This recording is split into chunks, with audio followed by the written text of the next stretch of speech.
Olá e seja bem-vindo a mais um Paulo Figueiredo Show com eco. Saiu. Agora sim. Olá, seja bem-vindo ao Paulo Figueiredo Show. Muito bom estar de volta, de bom voltar das férias, estar aqui de volta ao estúdio. Sempre no final de semana passado, aquele clima de eleição, clima de fla-flu, eleições municipais movimentaram esse ano no Brasil. Eu acho que nunca uma eleição municipal foi tão movimentada como essa, e eu acho que a gente tem dados concretos para analisar. Eu acho que você vai ouvir hoje coisas aqui nesse programa, uma análise sobre o resultado das eleições que você ainda não ouviu em lugar nenhum. É aquele negócio, né? Eu gosto de número, a gente vai falar de número. Quem ganhou a eleição, afinal? Foi o Centrão? Foi a direita? Quem foi que ganhou a eleição municipal? Quem foi o grande vencedor da eleição municipal? O que vai acontecer com Nunes e Boulos em São Paulo? A Cristina Grêmio vai emplacar a Prefeitura de Curitiba depois do primeiro turno emocionante? Vamos falar sobre tudo isso. Mas, logo em seguida, a gente vai falar sobre a eleição que realmente importa, a eleição americana. A gente vai analisar as pesquisas mais recentes para saber se o Trump está ou não à frente da Kamala Harris, o que será que parece que vai dar. E, por último, e não menos importante, a gente vai falar, sim, sobre o que está acontecendo no Congresso dos Estados Unidos. Teve muitas novidades. Enquanto eu estava de férias, eu entrei aqui num programa que sacudiu a internet, um monte de gente dando palpite sobre coisas que desconhece, e a gente vai falar sobre tudo isso no programa hoje. Bom, você está nos assistindo pelas nossas múltiplas plataformas, eu estou vendo aqui já uma audiência bastante expressiva. Eu peço a você, a primeira coisa, veja se você está inscrito nos canais. Muita gente reclamando, muita gente que assiste pelo Fio Diário não está inscrito no canal do Paulo Figueiredo Show. É muito importante que todos vocês se inscrevam no canal da TV Flórida, no canal do Fio Diário, no canal do Paulo Figueiredo Show.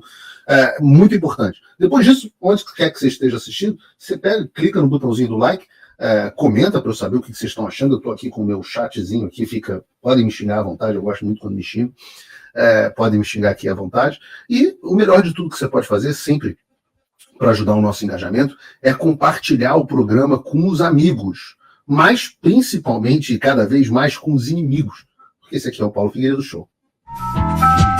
Figueiredo, Figueiredo. Figueiredo, Figueiredo. A gente, Paulo, vocês vão tirar férias na semana anterior da eleição municipal? Eu falo assim, eu não tenho nenhum outro momento para tirar férias, eu não tirava férias desde 2021, né? Eu fico nessa coisa frenética, muito trabalho. Esse negócio do Congresso dos Estados Unidos dá um trabalho que vocês não têm ideia.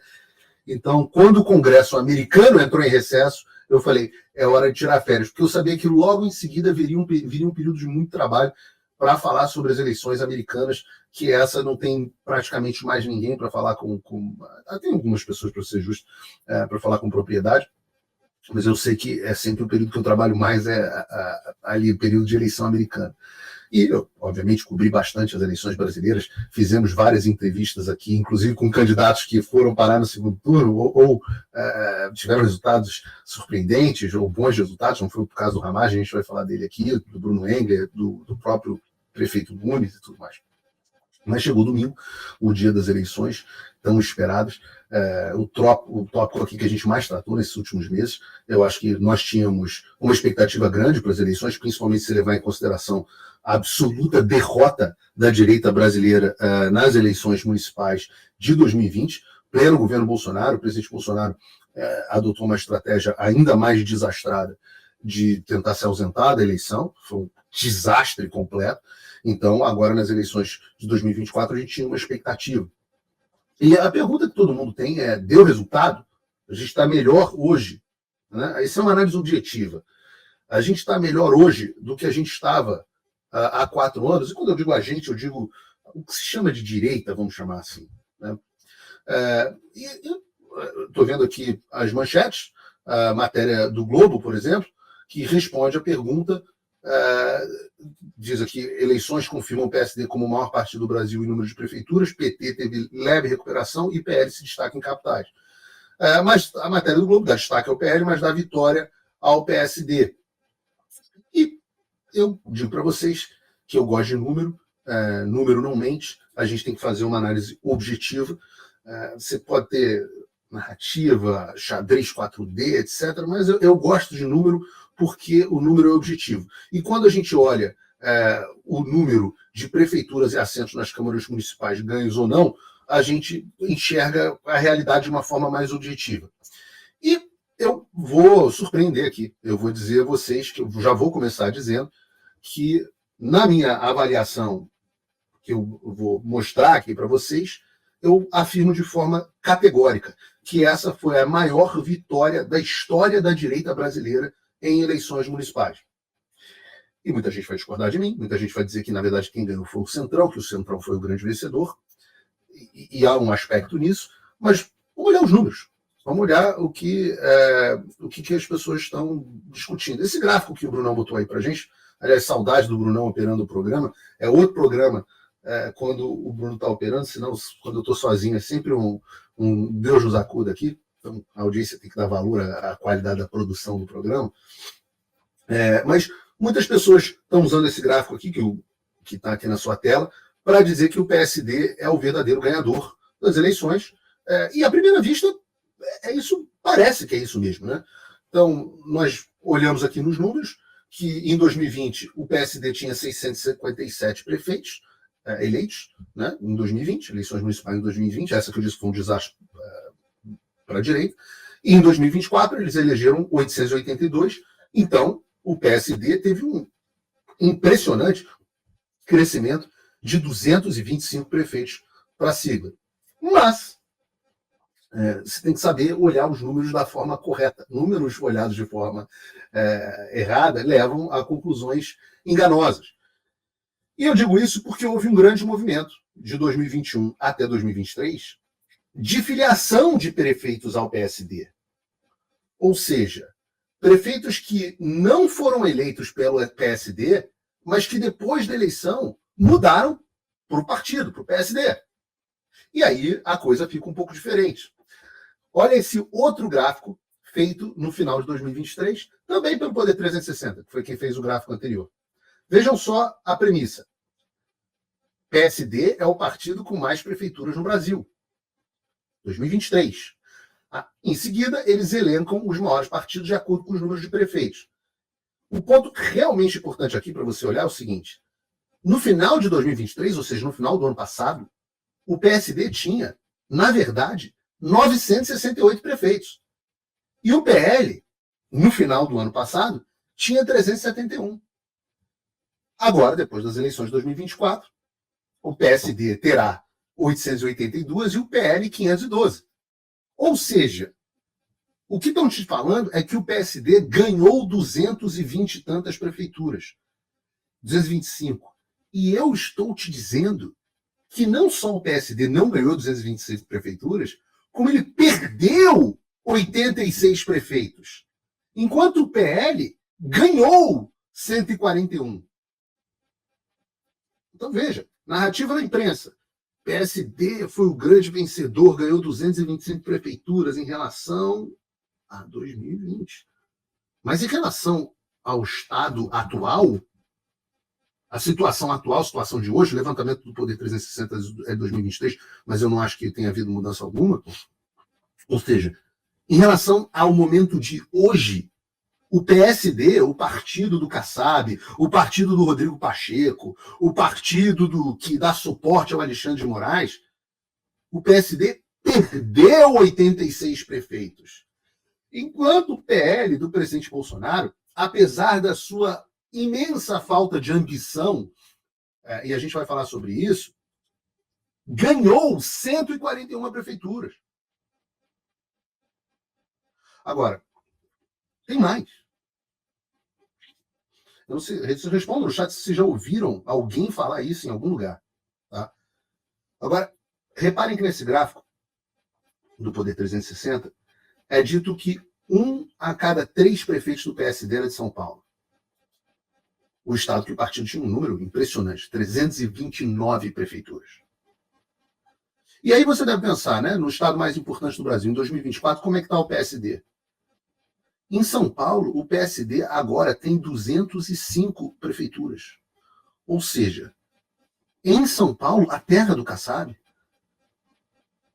o PSD perdeu 124 prefeituras.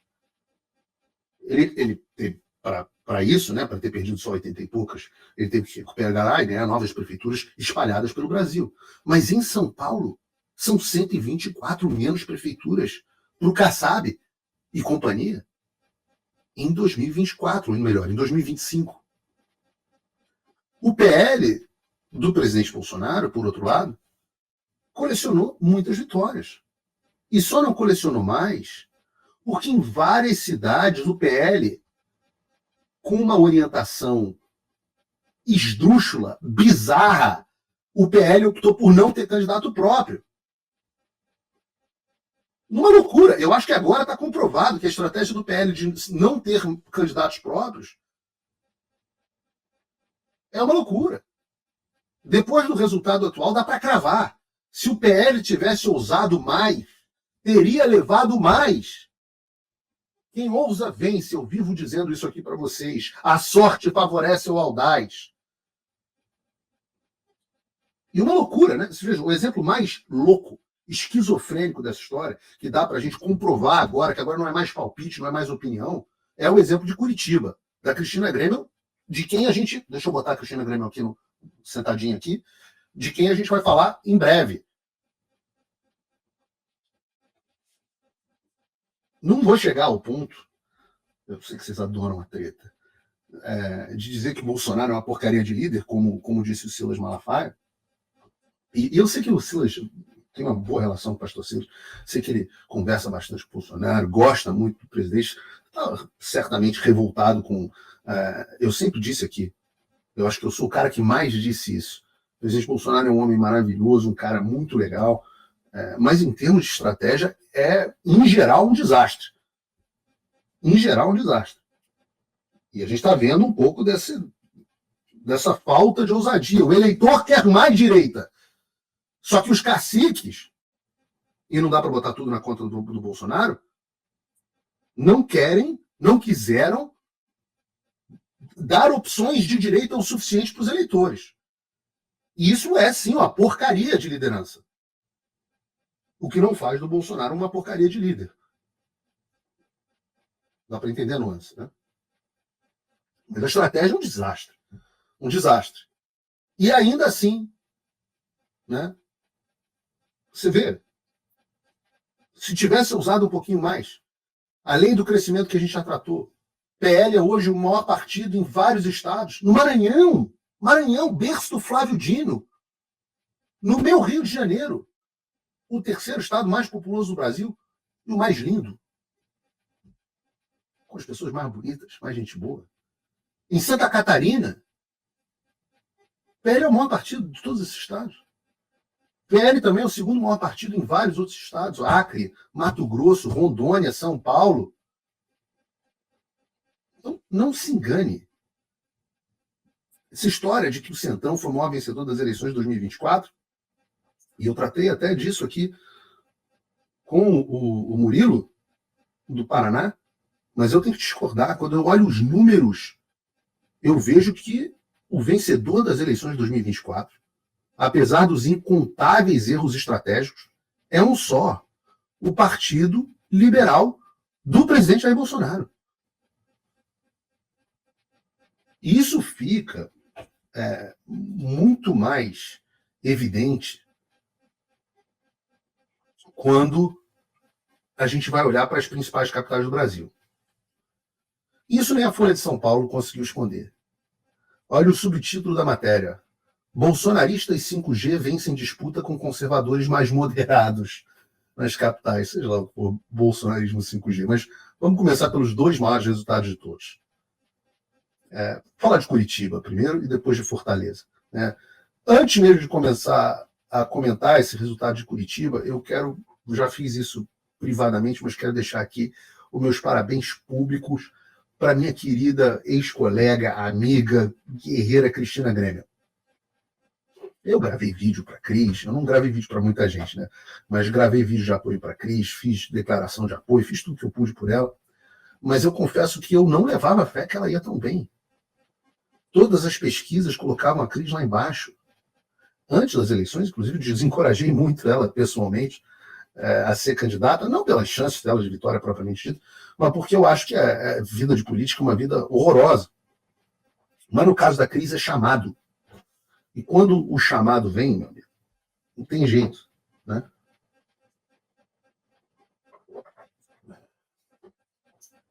A coitada, sem o apoio do Bolsonaro até os 45 do segundo tempo, depois um apoio dúbio, né? Coisa de ter dois candidatos, num partido nanico, candidatura sob júdice, sem espaço na televisão, tendo sido barrada de debate. O que ela fez? Ela não ficou chorando nas redes sociais, não. Não ficou colocando um contra o outro, não inventou laudo falso de ninguém. Ela foi lá, arregaçou as mangas e foi mostrar para o curitibano que ela era a melhor candidata. E deu certo. Terminou 2,3% atrás do Eduardo Pimentel, que é simplesmente o candidato do governador do estado, Ratinho Júnior, e também do presidente Bolsonaro, que tem um vice que era impossível ser melhor que ele, que é o Paulo Eduardo Martins, do PL, também meu amigo, ótimo quadro, que é o candidato a vice-prefeito, né? Uma coisa impressionante. Mas o que me chama a atenção aqui é a falta de ousadia evidente da direita em Curitiba. É a capital mais direita do Brasil. Vocês imaginem como teria sido se a Cris tivesse vindo pelo PL com o apoio do Bolsonaro, com o Paulo Martins de vice dela. Teria levado no primeiro turno o próprio Paulo, candidato. A Cris falou, eu estou sendo candidato a prefeito em Curitiba porque não tem ninguém de direita. E aí vem essas articulações que vocês me desculpem, eu não sei nem o que dizer.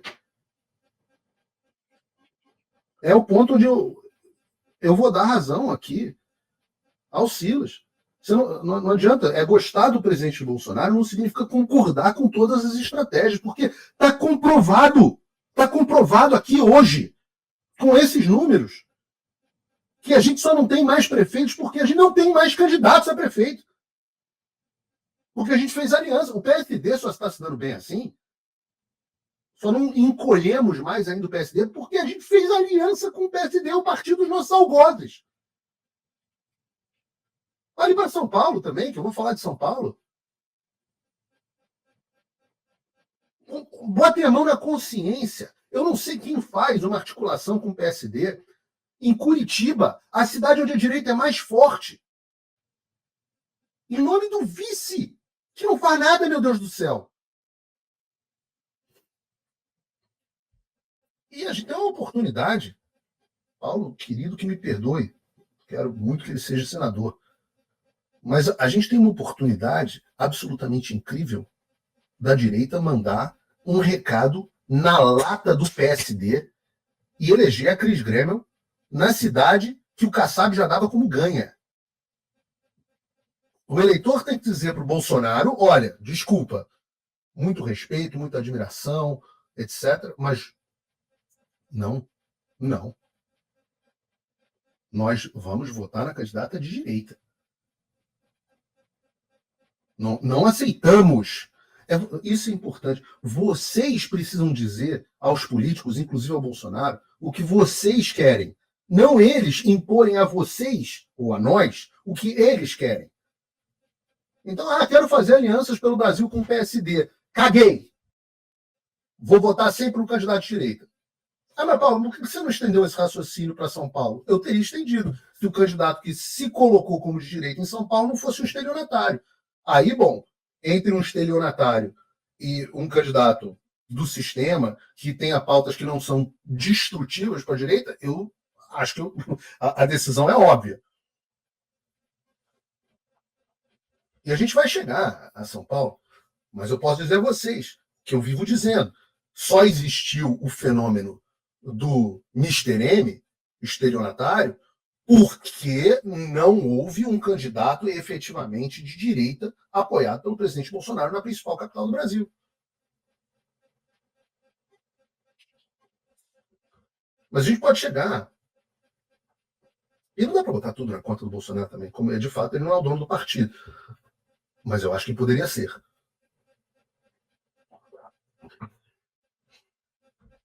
Vamos falar de Fortaleza. Uma das principais cidades do Nordeste, o André Fernandes, candidato do Bolsonaro, ótimo deputado, ótimo nome, conheci pessoalmente, gosto muito dele. Só não terminou o primeiro turno à frente do candidato do Lula, ou melhor, não só terminou à frente do candidato do Lula e do Cid Gomes, o Evandro Leitão, mas também à frente do atual prefeito e candidato do Ciro Gomes, José Sarro. Absolutamente fenomenal, incrível.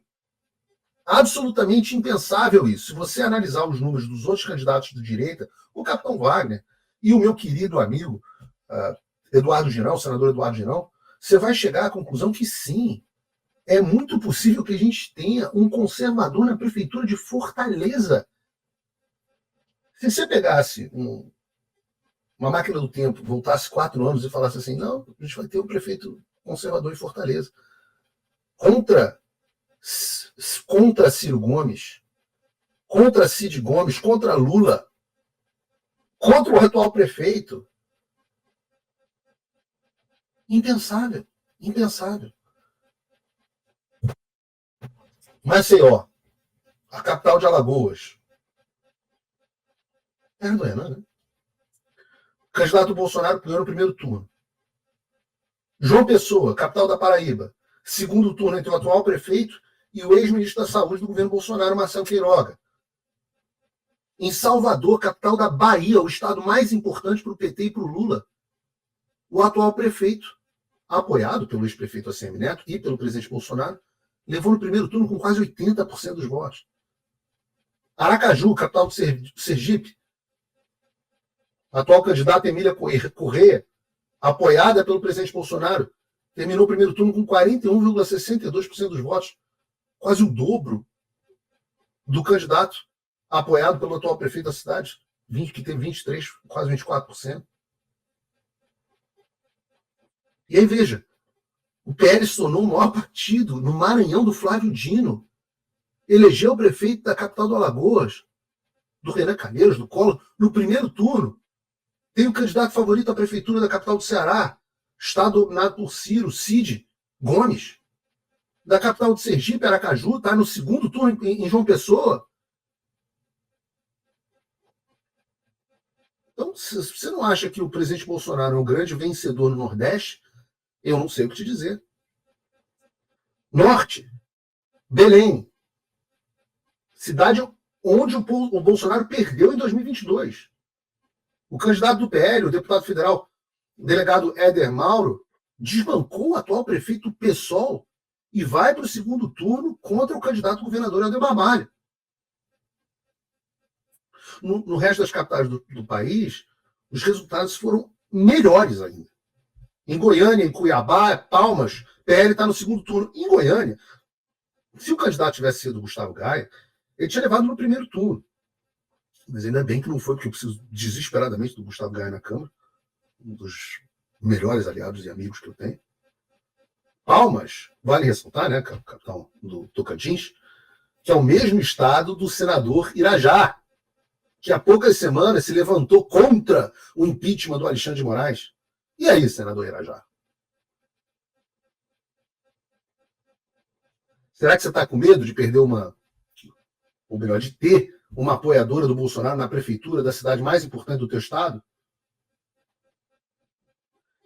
Em BH, Belo Horizonte, candidato do PL, Bruno Engler, que eu entrevistei aqui no programa há 2 semanas, foi o primeiro colocado, contrariando várias pesquisas, com 34,38%, quase 8 pontos à frente do prefeito atual, Fuad, justamente do PSD. Lembrando que há 4 anos o mesmo Bruno Engler perdeu no primeiro turno para o candidato do PSD, o então prefeito Calil. Em BH, o PL também fez o vereador mais votado da história da cidade, quase 40 mil votos. Tanto o Bruno Engler, aliás, ambos, são a cria política de quem? Do Nicolas. O Bruno Engler, talvez seja, não sei se ele é cria e criador ao mesmo tempo, é os dois. Eu conheci o Nicolas, ele era assessor do Bruno Engler. O Nicolas se tornou, não tem zema, meu amigo, o Nicolas se tornou o maior nome da política de Minas. Não dá para você dizer que não. Aí, o candidato a vereador mais votado da história da cidade e o líder, o favorito, para se tornar prefeito. O que você vai dizer em relação a isso? E, claro, vamos falar de São Paulo, uma das eleições mais apertadas da história. Antes de mais nada, em relação a São Paulo, isso vale para todos os lugares do país. Muita gente dizendo, eu não acredito no resultado, nas urnas, etc, etc. E eu não vou tirar sua razão. Isso é o fruto da bosta de trabalho que o Alexandre de Moraes e os outros, que é o Alexandre de Moraes, antes dele, Barroso, Gilmar Mendes, todos que conduziram o Tribunal Superior Eleitoral, que criaram um sistema que é visto com enorme desconfiança pela população brasileira. Os 40% dos brasileiros não confiam no sistema que elege os seus representantes. E eu não vou discordar disso. Você não tem nenhum motivo para acreditar nas urnas. Mas, né, quem não quis falar do Alexandre de Moraes não fui eu. Quem deixou para os 45 do segundo tempo quando estava desesperado não fui eu. Então, se foi roubado, só lá. Deveria ter, naquele momento, onde estava todo mundo esperando, onde você estava crescendo, onde estava todo mundo esperando o teu momento para a gente conseguir apoio de determinadas lideranças, ficou calado. Se foi roubado, só lá. Na prática, a gente vai ter o segundo turno entre o Nunes e o Boulos. O Mr. M ficou fora por 60 mil votos. E eu acho que também tem uma lição aqui, para que vocês apurem em quem vocês podem ou não confiar em termos de política. Você tinha uma pesquisa da Veritas em São Paulo que dava o Mr. M com 34,1% dos votos, o Boulos com 26,2% e Ricardo Nunes com 20%. Muita gente acreditou em Veritas, né? Desculpa, erraram tudo, todas as pesquisas que fizeram até hoje. Vocês querem acreditar? Eu estava vendo, estava recebendo as pesquisas internas dos candidatos, que não tinham por que mentir. E os números eram mais ou menos esses que se refletiram nas urnas. Enquanto isso, o Mr. M, né, o mentiroso, M de mentiroso, insistia que vai ser no primeiro turno. E um monte de babaca lá, vai ser no primeiro turno. Cadê o pessoal do chat? Aliás, ele tinha razão. Foi no primeiro turno. Ele foi para casa no primeiro turno. Cadê os babacas aqui do chat que ficavam, faz o M, faz o M. Bolha, cara. Bolha. Infelizmente, meu trabalho é descrever a realidade da melhor forma que eu posso. E às vezes, a realidade que eu vou descrever vai deixar você revoltado. Você olha o retrospecto e fala, talvez o Paulo tenha razão no que ele está falando. E eu acho que ainda assim o número de pessoas que caiu no golpe do Pablo Marçal foi impressionante.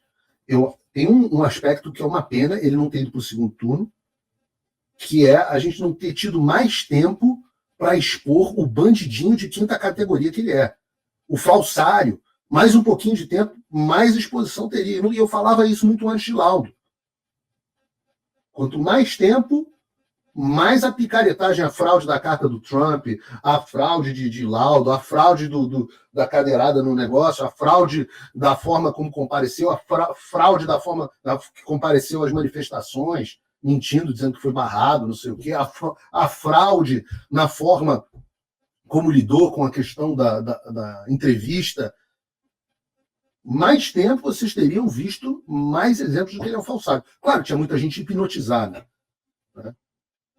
E eu digo para vocês, algo que a entrevista com o Murilo deixou claro aqui, ainda teremos muita dor de cabeça com o Mr. M. Mr. M ainda vai nos dar muita dor de cabeça. E o pior dessa história é que tem uma enorme chance de que o Mr. M perca os seus direitos políticos. Porque, de fato, ele violou a legislação eleitoral. E aí vai ser um saco, porque eles vão utilizar todas as merdas que o Mr. M de merda fez para justificar a perseguição política contra a gente. Para falar, tá vendo? Se a gente não... Olha como existe robô, olha como existe fazenda de vídeo, olha como existe... Olha, os caras são capazes de tudo, até estelionato, até criar laudo falso. É a direita, e vem com força na nossa bunda.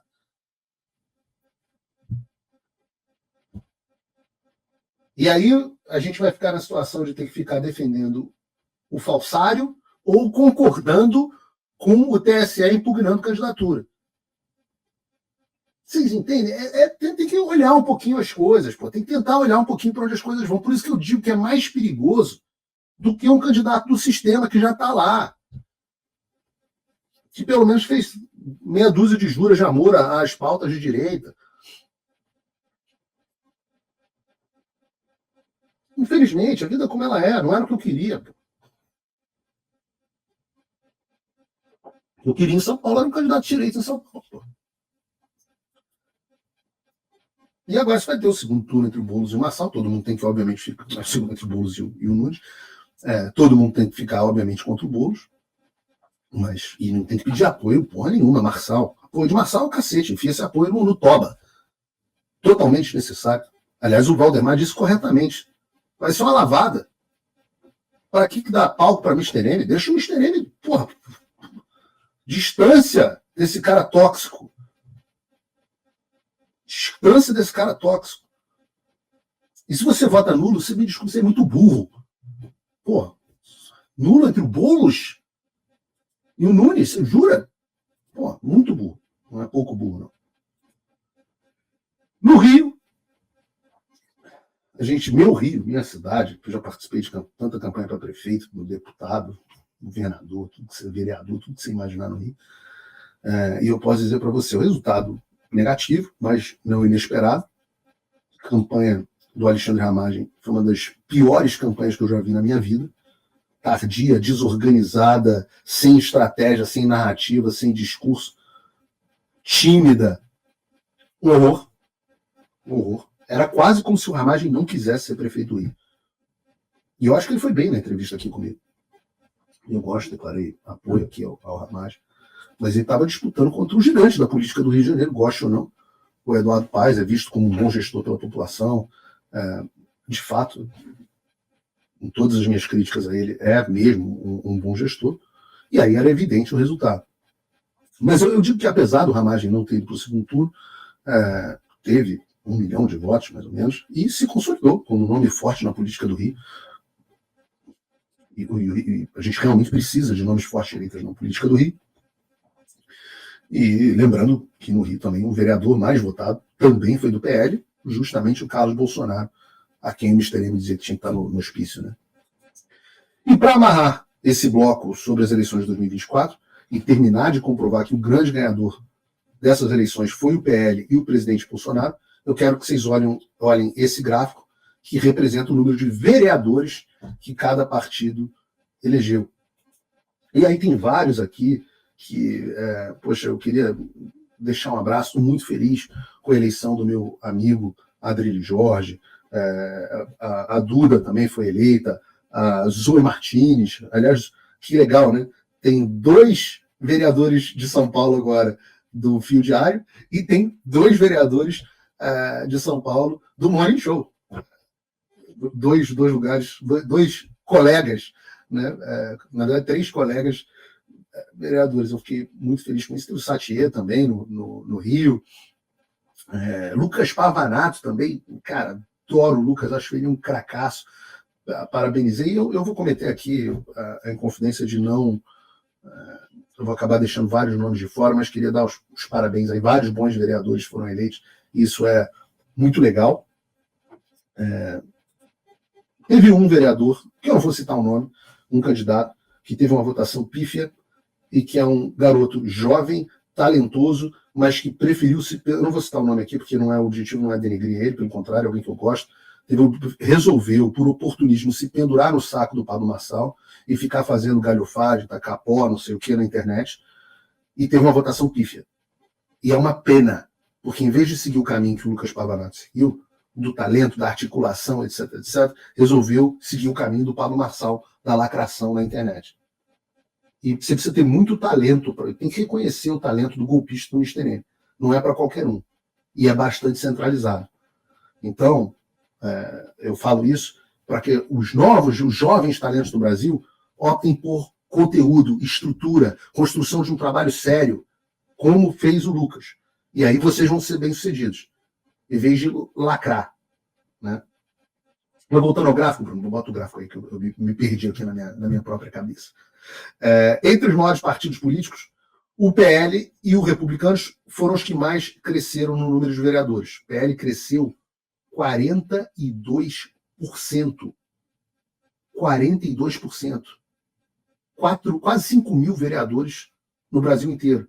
E o Republicanos ficou atrás do PL em termos de tamanho, mas cresceu, o partido do Tarcísio, né? Cresceu 78%, 4.618 cadeiras nas câmaras municipais. E vejam vocês, em São Paulo, isso é impensável, coisa que você também, se eu pegasse uma máquina do tempo e viajasse 10 anos atrás, e dissesse para alguém assim, olha, o PSDB vai desaparecer em São Paulo. O cara ia falar, o quê? O PSDB, você tá maluco? Partido do governador, partido do ex-governador, partido do prefeito, partido do vizinho, do não sei o quê, partido de todo mundo. O PSDB era o hegemônico em São Paulo, era PSDB e PT. O PSDB elegeu 0, não só a candidatura da Atena, lixo, 1% de votos, sei lá o quê, mas elegeu 0 vereadores. 0! Isso é impressionante. Vários demandaram para o próprio PSD, mas eu já mostrei que o PSD encolheu também em São Paulo.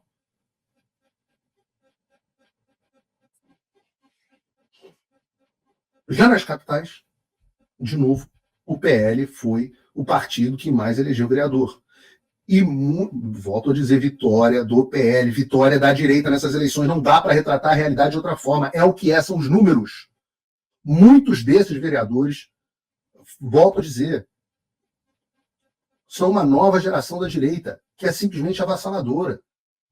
Já citei aqui o Pablo Almeida, de BH, quase 40 mil votos. O Lucas Pavanato, 160 mil votos. Na Praia Grande, a Duda Campopiano, que eu citei. É muita gente boa. Tantos outros que eu nem sequer conheço, mas que nos próximos anos vão formar os quadros para as prefeituras, para as assembleias legislativas, para os governos dos estados, para a Câmara dos Deputados, para o Senado Federal e depois até para a presidência. Eu falei que o Nicolas hoje é o maior fenômeno político de Minas Gerais, o nome mais foda da política de Minas Gerais. O Nicolas era um assessor do Bruno Engler, foi candidato a vereador e hoje é um dos deputados mais importantes do país, como eu volto a dizer, o cara mais importante, no segundo estado mais importante da política brasileira. Isso é bom, pô, vocês têm que estar comemorando. Ele tem que comemorar, não botou aqui o vídeo da Joyce Hasselman tomando champanhe, não deve estar no roteiro, porque a gente não tem tempo. Mas figuras como a Joyce foram absolutamente defenestradas da vida pública.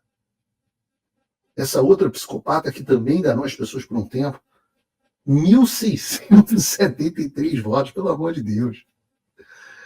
Os seguidores do OnlyFans. Isso seria recalque da minha parte. Eu também queria ter um OnlyFans, mas é que ninguém pagaria pelo meu OnlyFans. Você teve em Cotia, o ex-deputado Alexandre Frota foi eleito na última cadeira do PDT. Ele só não ficou fora da Câmara Municipal por 400 votos. Você que é ruim? Pô, claro que é ruim. O Fruta na Câmara Municipal. Mas olha o cara. Câmara Municipal de Cotia. Esse cara foi deputado federal. Estava lá nas conversas, lá muito próximo do Xandão. Por 400 votos. Gente, esse cara foi eleito deputado federal em 2018 com 155 mil votos. E agora tem dificuldade de se eleger vereador em Cotia. E o que a gente tira de conclusão, então? Moral da história. O PSD cresceu em relação ao número de prefeitos de 2020? Sim. Em relação ao número de prefeitos que tinha no ano passado, depois da mudança partidária, ou melhor, em relação ao número de prefeitos atualmente, não. PSD diminuiu. E eu trouxe aqui os números. O PL cresceu? Claro que sim. Cresceu em número de prefeitos, cresceu em número de vereadores, cresceu em número de capitais, cresceu em todos os aspectos relevantes. Foi uma eleição boa para a direita? Com certeza. Nós estamos crescendo no Nordeste, que era dominado pelo PT, ganhamos nas capitais mais importantes em todo o Brasil, fizemos centenas de prefeituras no interior que são responsáveis por fazer a base para eleger os deputados federais e os senadores daqui a 2 anos. E o PL, se continuar com esse crescimento, estava vendo que talvez o Eduardo Bolsonaro se torne presidente do PL, não sei se não tenho conversado com o Eduardo, não sei como é que está isso. Eu acho bom, se não empurrarem sacanagem nas costas dele, eu acho bom. O PL vai ser o maior partido do Brasil muito em breve. E não é achismo, é número, pô. É número que eu quero sempre com qualquer cara que debata comigo em relação a esses números. Não cai na conversa da mídia. O PSD não é o grande vencedor. A esquerda saiu destruída, desidratada, no meio do governo do presidente Lula. O Lula é o presidente do Brasil, pô. E a direita saiu como a vitória da história, mesmo com todos os erros, mesmo com a enorme falta de ousadia. Queria eu que nós tivéssemos mais ousadia. O povo queria mais candidatos de direita. Se os caciques, se os Valdemares, se o presidente Bolsonaro tivesse dado ao povo mais candidatos de direita, nós teríamos mais prefeitos e mais vereadores de direita. Essas alianças, que seja o fim das alianças caracu, onde eles entram com a cara e a gente entra com o resto.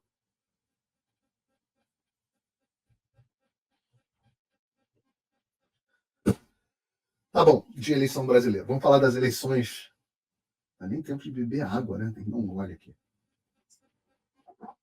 Agora tem 20 minutinhos de programa. Eu quero falar de eleições, as eleições que realmente importam. Claro que as eleições brasileiras foram importantes, mas as eleições americanas são as que definem o futuro do Ocidente. E eu acho impressionante que, nesse momento, tem muita gente ciente disso. Né?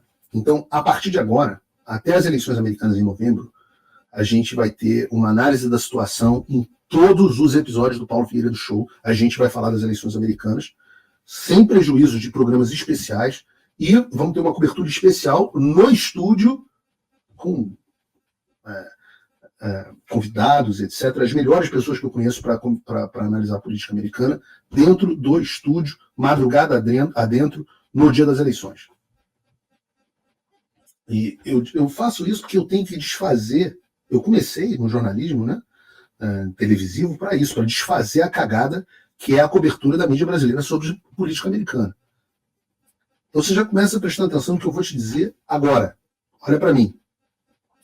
Ao contrário do que você vê por aí, quando você analisa os números das pesquisas, por exemplo, a média do Real Clear Politics, você vai ver que a situação da Kamala Harris não está nada boa.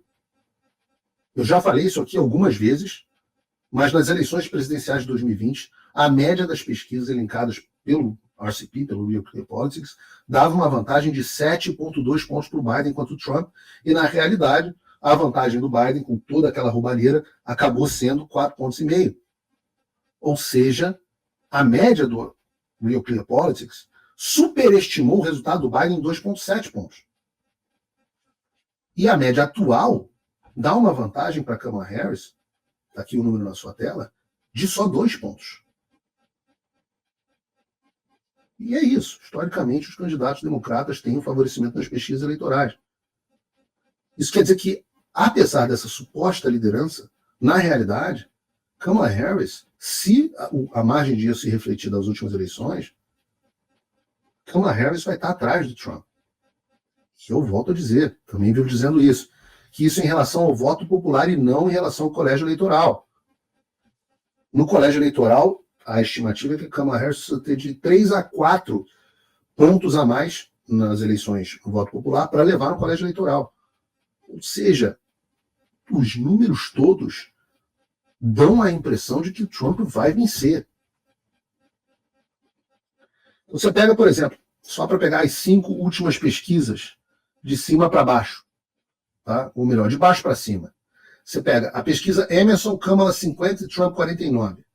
Em 2020, essa mesma pesquisa, alguns dias antes da eleição, dava 5 pontos de vantagem para o Biden sobre o Trump. Ou seja, foi um instituto até bastante preciso. Errou por meio ponto. Que quer dizer que, caso eles mantenham essa margem de erro, e óbvio que numericamente isso é impossível, o Trump e a Câmara estariam empatados no voto popular, o que significaria Trump eleito presidente, no colégio eleitoral. A pesquisa do New York Times e Siena dá Kamala 49 e Trump 46. Essa mesma pesquisa, em 15 de outubro de 2020, dava para o Biden uma vantagem impressionante de 9 pontos. Então, essa é uma pesquisa, uma margem de erro de 4,5 pontos, que significa que o Trump estaria bem à frente da Câmara. Se a margem de erro for mantida nessa pesquisa, em favor, né, em desfavor do Trump, ele vai estar muito frente à Câmara. Tem um número que eu acho interessante, e esse é o ponto aqui de atenção e um pouco de preocupação. Eu sempre falo para vocês, quem me acompanha há muito tempo sabe disso, que há um instituto que eu gosto muito, que eu acho eles muito precisos, que é o TIP, Issues and Insights, e TIP, que dá uma vantagem para a Câmara de 2 pontos sobre o Trump.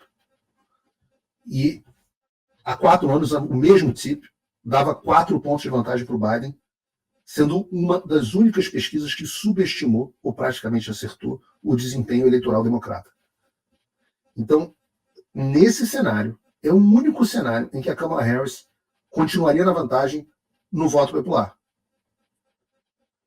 Talvez, se esse instituto estiver preciso, ainda assim, com 2, 3 pontos, ainda assim, a vitória do Trump é provável no colégio eleitoral. Mas esse é um ponto, sem dúvida nenhuma, de atenção. Pega o Yahoo News, faz a pesquisa em parceria com o YouGov, 47 para a Câmara e 47 para o Trump. O Yahoo News não fez pesquisa em 2020, mas o YouGov fez, sempre dando uma vantagem desproporcional para os democratas. Você está mostrando empate aqui, é a vitória do Trump. Pega Reuters Ipsos, dá uma vantagem para a Câmara de 2 pontos. Volto a dizer, se a Câmara ganha 2 pontos voto popular, perde no colégio eleitoral. A Hillary ganhou o voto popular por 2,1 pontos. Perde no colégio eleitoral. Se a pesquisa da Reuters Ipsos estiver correta, Donald Trump será o próximo presidente. Mas em 2020, esse mesmo Instituto Reuters Ipsos deu uma vantagem de 7 pontos para o Biden. Ou seja, subestimou o Trump e superestimou o Biden em 2,5 pontos. Ou seja, mais um cenário em que, repetindo o erro, Trump é eleito presidente. Então não é para se enganar. Aí vem o Poder 360, o G1 diz, pesquisa mostra a Kamala Harris na frente. Até meu pai, tadinho, me liga preocupado. É verdade que o Trump está atrás? Na pesquisa, mas eu estou explicando aqui, a coisa exige um grau um pouco mais sofisticado de análise. A maioria das pesquisas pode até dar vantagem para a Câmara, mas esses mesmos institutos que erram por uma margem de erro maior do que a vantagem que dizem que a Câmara tem. Então, mesmo que apareça que a Câmara está na frente, por muito provavelmente, e eu já mostrei outros institutos mais precisos aqui, como o Rasmussen, acho que, bota de novo o número aí na tela, Bruno. Acho que se não me engano, tem aqui uma pesquisa do Rasmussen, está aqui, com Trump mais 2 ou mais 3, eu não consigo ver, está pequeno para mim.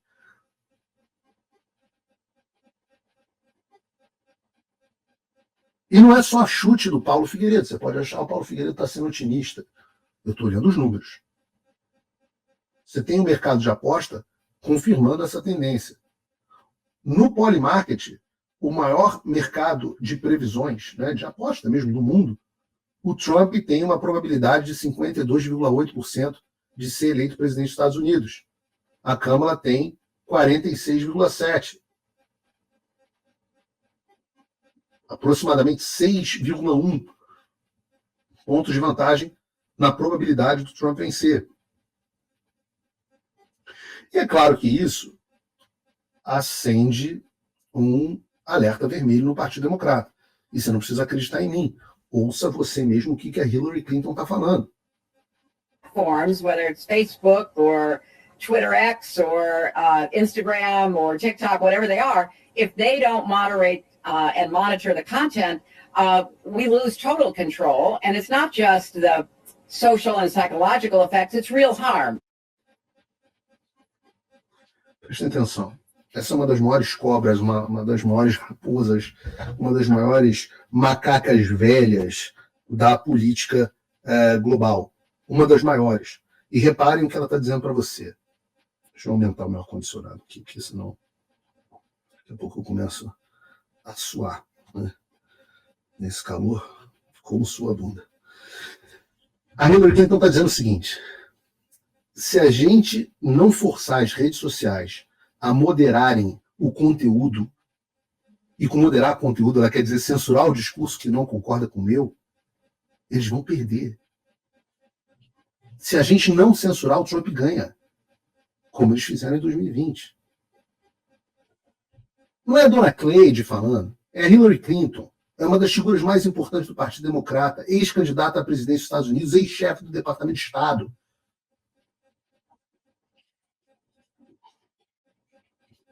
E o que ela está dizendo, se pegar o texto e colocar na boca do Barroso e do Alexandre de Moraes, é o mesmo texto. Aliás, nessa semana, o Elon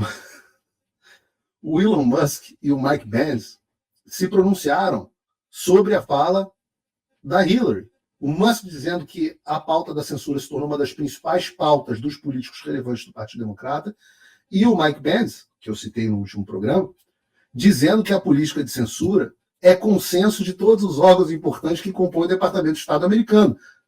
Dizendo também que você tem um planejamento específico para atingir o controle total. Existe um ponto nisso tudo que é o mais interessante ou o mais assustador. Porque, como eu disse, o que a Hillary Clinton está dizendo é exatamente o texto é o mesmo do Alexandre de Moraes ou do Barroso. A Hillary Clinton que comandou o Departamento de Estado, da ala mais importante do governo da esquerda dos Estados Unidos. Então, entendam, a pauta da censura é global. Lá veio o gato. Ele adora. Quando você muda a câmera, Bruno, é o momento onde ele acha que ele tem que brilhar. O gatinho aí. Mete o pé. A pauta da censura, ele é global. Vocês acham? A gente acha que a gente está lutando contra o Alexandre de Moraes, né? Você acha que o que está saindo da boca do Alexandre de Moraes e da Hillary Clinton é a mesma coisa por coincidência? Ou que o Alexandre de Moraes está dizendo para a Hillary? O que ela tem que dizer? Então, você tem uma pauta de censura global, você tem que ter uma luta global. E a gente está perdendo, tomando 7-1 no Brasil, que se tornou o país mais censor do mundo, do chamado mundo livre, porque a gente está lutando no nível nacional. Então, eu volto a dizer, será que o discurso da Hillary Clinton é idêntico ao do Alexandre? O Alexandre manda na Hillary? Ou será que a Hillary manda no Alexandre? Ou que ambos obedecem ao mesmo mestre, ainda que esse mestre não seja necessariamente um indivíduo, mas uma ideia, um consenso. E é por isso que eu digo, é por isso que eu estou brigando tanto para que as pessoas entendam que essa pauta é global e não local.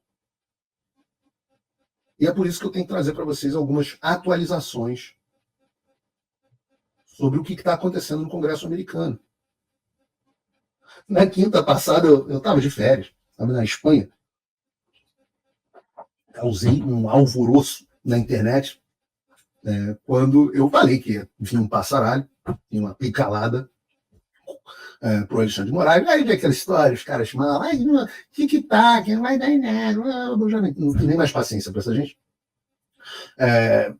E eu falei que já tinha passado, tinha sido aprovado na CCJ americana, que é o Comitê Judiciário, o projeto de lei que cassaria o visto do Alexandre, dos ministros do STF, dos delegados da Polícia Federal, dos assessores, vocês aí, assessores do gabinete do Alexandre de Moraes, o nome de vocês será também enviado ao Departamento de Estado. O projeto de lei tinha avançado. Delegados da Polícia Federal, Fábio Scholl, você fica tranquilo que viajar para os Estados Unidos você pode esquecer na sua vida. Muito em breve. E quanto mais vocês fizerem, melhor. Por favor, façam o seu pior, de preferência contra cidadãos americanos ou residentes nos Estados Unidos. Caprichem. E eu posso dizer para vocês, eu falei que tinha sido aprovado, e aí o que aconteceu foi que um monte de gente saiu replicando na internet que tinha sido aprovado e perguntar qual era a fonte. Ninguém tinha fonte. A fonte era o Paulo Figueiredo. O que eu já falei, o que aconteceu é que eu recebi uma ligação do Congresso, e aí me falaram, olha, foi aprovado e tal, em tempo recorde. E foi aprovado, vocês olhem. Aqui, aí o que eu cito, tudo tem fonte, gente. Eu não falo as coisas de orelhada. Pô. Se o cara que me ligou, chefe de gabinete do Jim Jordan, o presidente da CCJ.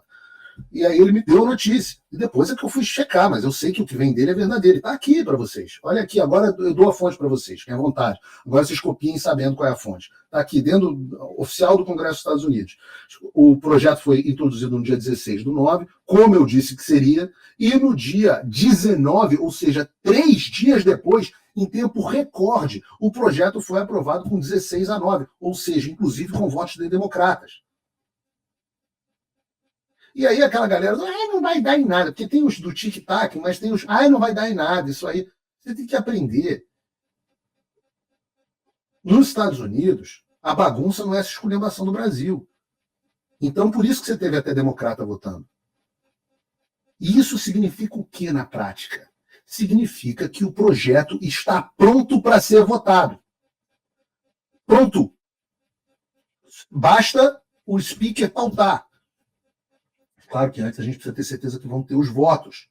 Por isso que boa parte do meu trabalho será pedir apoio a esse projeto. E eu vou a Washington depois das eleições americanas para começar a angariar apoios para esse projeto. Mas, Paulo, por que depois das eleições americanas? Você vai ter aí por 1 mês e meio, 2 meses, na verdade, de Congresso.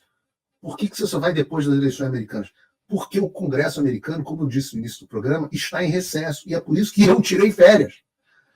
Porque é a última oportunidade que eu vou ter de descansar um pouquinho. E agora eu vou pegar o texto debaixo do braço e vou bater. Eu já tive com mais de 30 deputados e vou pedir os apoios deles, e vou conversar com o líder da maioria, e vou conversar tentar chegar ao speaker, e vou pedir apoio do turma do Trump, vou pedir apoio de outras pessoas que eu não posso falar aqui, para que tenhamos esse projeto aprovado. Vocês não disseram que não ia dar em nada?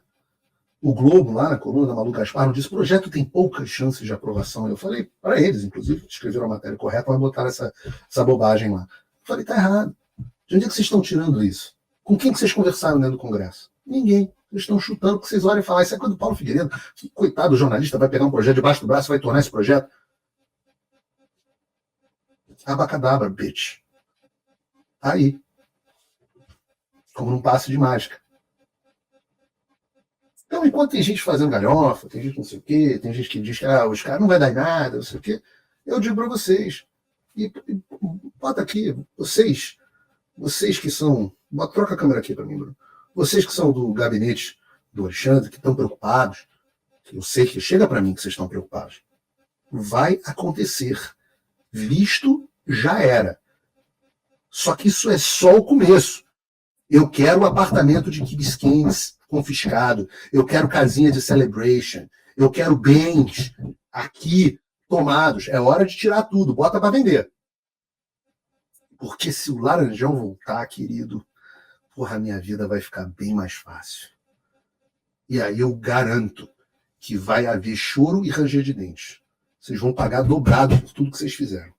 E não por vingança, por justiça. E enquanto isso, as pessoas não entendem que são múltiplas frentes. Quando eu digo, vem muito mais por aí, as pessoas pensam, é tic-tac. Eu falo, não, queridos. A gente plantou muitas sementes e a colheita é abundante. Nós tivemos, e claro, graças ao Alexandre, porque ele faz muita merda. Se o Alexandre não tivesse tirado o X, eu não teria, se eu não tivesse me ferrado, eu não teria condições, lugar de fala, para poder correr atrás do que eu estou correndo. Se ele não tivesse tirado o X, metade das ações aqui que eu estou realizando também não seriam possíveis. Então também conte com arrogância e com o erro do adversário. A gente conta com isso. E a gente faz o nosso melhor. E conta que eu gostava de jogar no gol às vezes. E eu falava o seguinte, eu não escolho o canto para pegar o pênalti. E eu agarrava pênalti para caramba. O que eu falava? Eu falava assim, eu vou pegar os pênaltis que forem mal batidos. E aí eu vou na bola. E pegava pênalti pra caramba. Então, assim, você faz o melhor que pode e conta que o cara vai errar, pô, porque ele é humano. E a gente sabe o que é a vaidade, o que é a arrogância.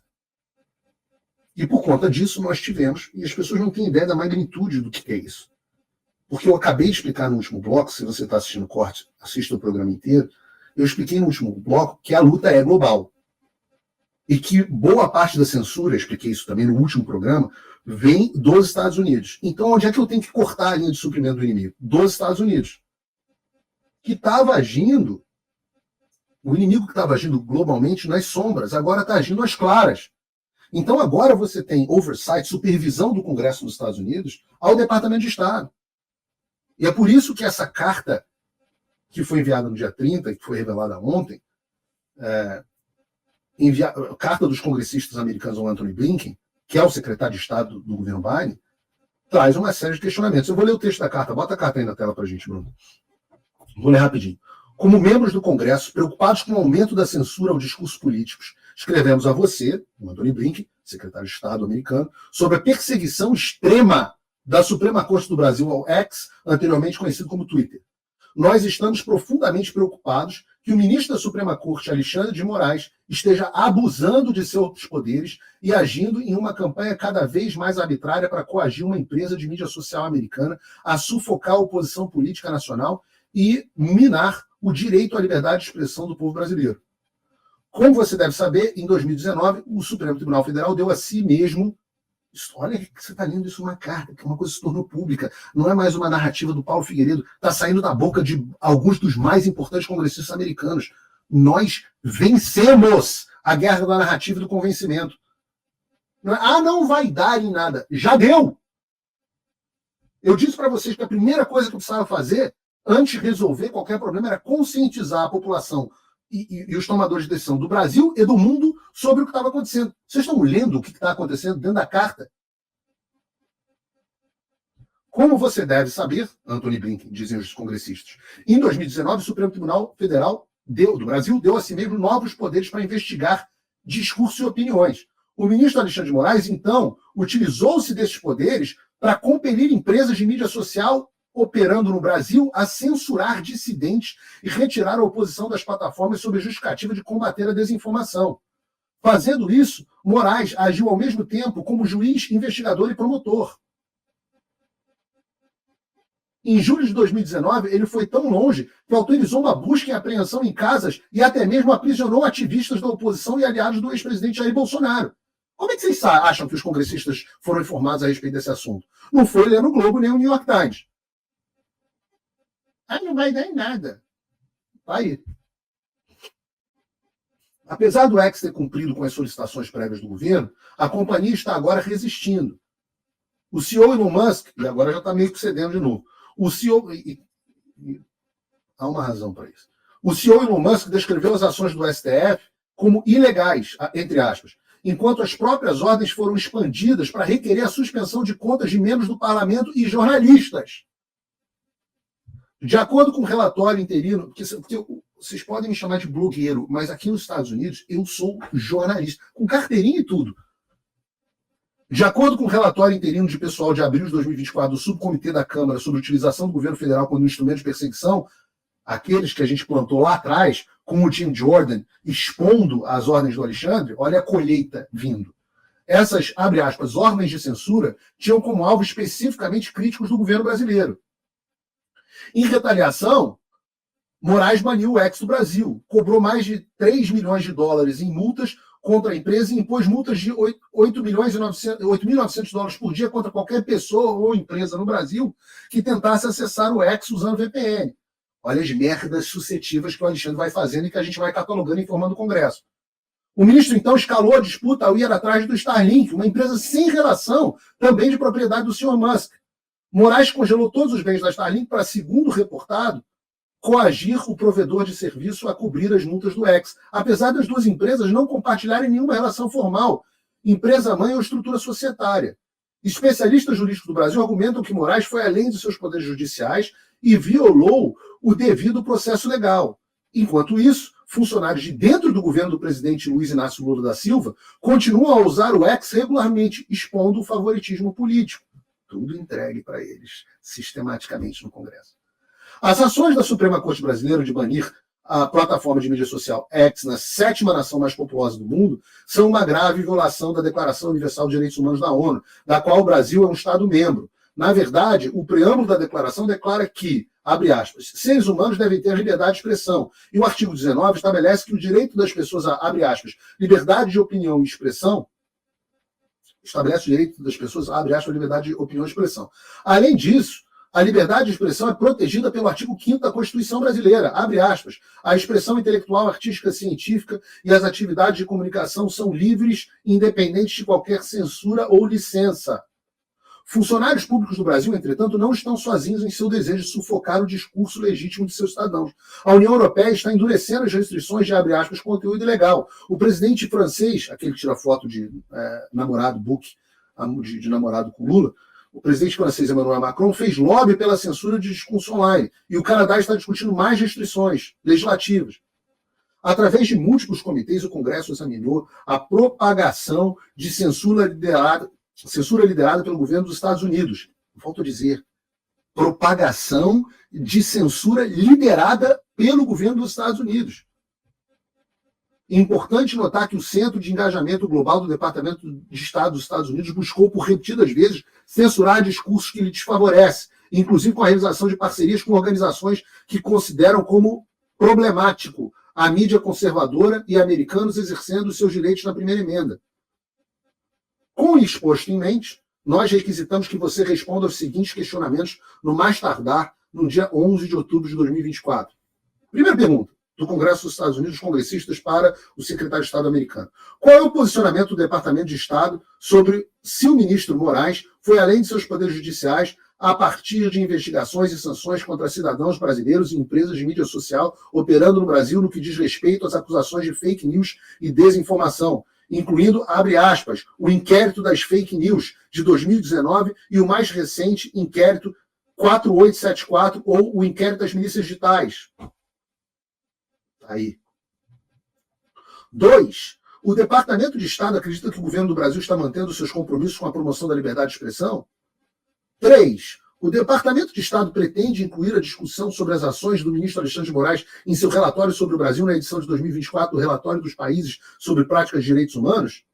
E 4. O Departamento de Estado chegou a tratar com funcionários públicos do Brasil, sobre 1. Multas aplicadas ao X. 2. Sobre os ataques às atividades não relacionadas da Starlink. 3. Sobre o ataque à liberdade de expressão de cidadãos?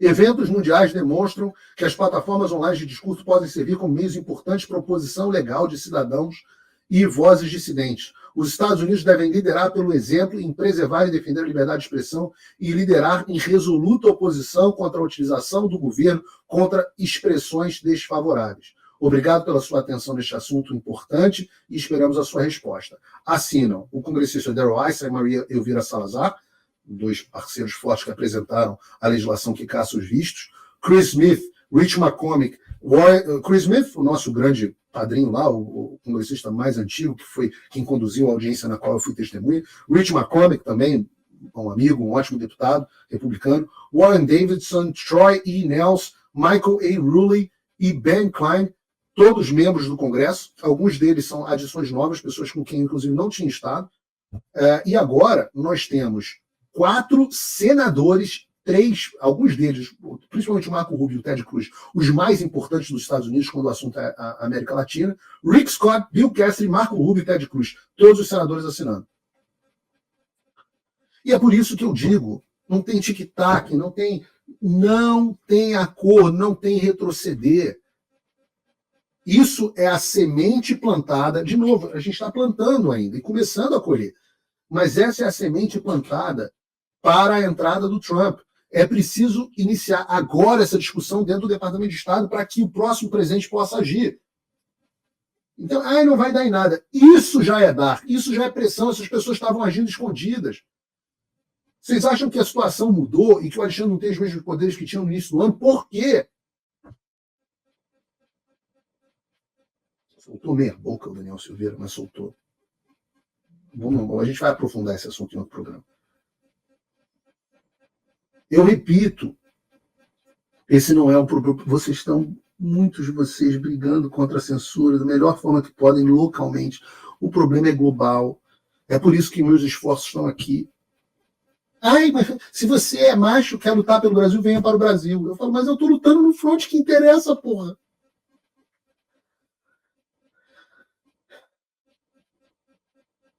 É difícil o trabalho de conscientização, cara. Mas ele está chegando. A gente está fazendo, a gente está conseguindo, no Brasil e no mundo. Tem que olhar para trás e ver onde é que a gente estava. E não adianta, não vai ter glória, não vai ter reconhecimento. Muita gente fala, Paulo, você será reconhecido. Eu falo, minha filha, meu filho, coitado do meu avô. Meu avô demorou o quê? Quantos anos para ser reconhecido? Para fazer as coisas que tinha que fazer. Você faz o certo. Quem vai te reconhecer? Meia dúzia, são meia dúzia de pessoas. Mas a gente não vai parar, não vai precipitar, não vai retroceder. Tem mais coisa por vir. Eu quero poder dividir mais coisas com vocês. Essa semana, agora que vem, tem evento, inclusive da comunidade brasileira aqui em Miami, com Maria Vieira Salazar. Tem mais coisa acontecendo. Mais coisa acontecendo.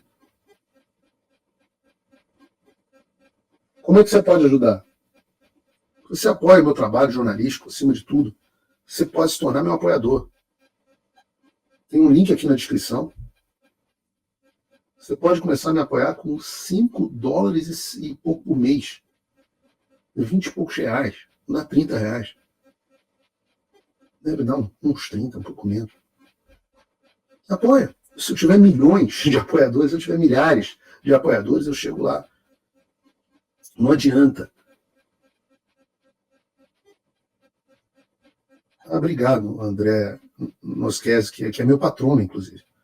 Gente, pelo amor, tem um apoiador financeiro aqui, PQP, $5 por mês. Cliquem aí, apoiam o PF. Ele está lutando por nós nos Estados Unidos. Isso custa caro. Claro que custa caro. Você acha que eu vou para Washington como? Com o dinheiro de quem? É o meu dinheiro. Todo mês. É despesa todo mês. É despesa com advogado, é despesa com isso, é despesa com aquilo, é despesa. Para produzir o Paulo Figueiredo Show se tornou um programa caro de produção, com equipe, etc. São horas e horas e horas do meu tempo que deveria estar sendo gasto em outras coisas. E é o seguinte, não adianta. Vai ter uma quantidade pequena de gente apoiando. Não tem jeito. É assim que as coisas são. Vai ser você aí que está sensibilizado agora e vai apoiar. E vai ter um monte de gente, a maioria não vai falar, vai rir, vai falar tic-tac, é 24 horas, vai dizer que nada vai dar em nada, dizer que não sei o quê, vai desencorajar e não vai ajudar em nada. E a gente não está nessa merda de dar gosto no Brasil à toa. São essas pessoas que afundam o Brasil e são essas poucas pessoas que vão resgatar, que vão carregar o país nas costas. Então, eu convido você pode se tornar meu apoiador, um pouco mais de $5 por mês.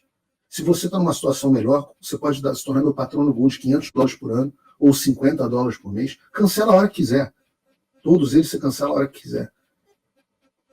Você vai lá, clica no link aqui da descrição e faz de acordo com a sua possibilidade. Se você achar que vale a pena também. Porque senão, tem um monte de gente, aposto que tem gente aqui no chat dizendo não vai dar em nada, não sei o quê, não vai dar em porra nenhuma, isso aí é tudo não sei o quê. É tudo certo. Tudo certo. Vão ter alguns que vão entender, poucos, mas é como tem que ser. Fazer o quê?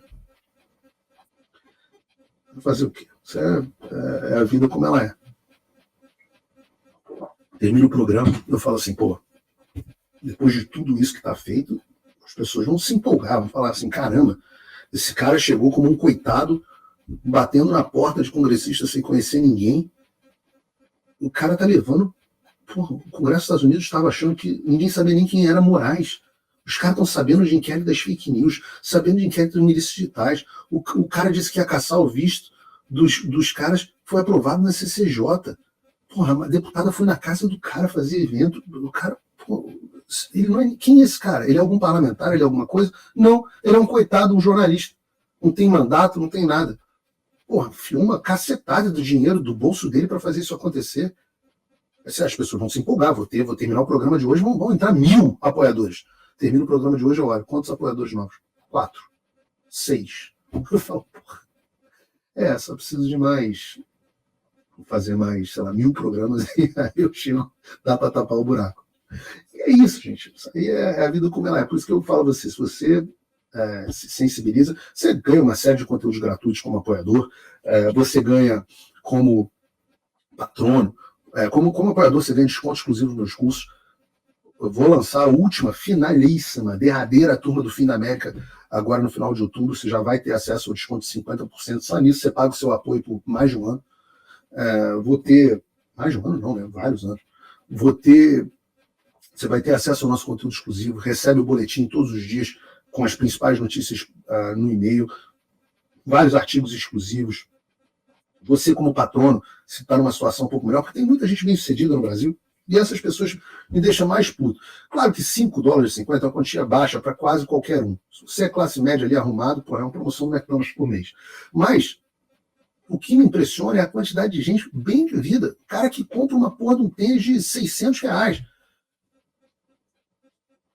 Eu falo, pô, mas você pode se tornar patrono Gold? Pagar $500 por mês?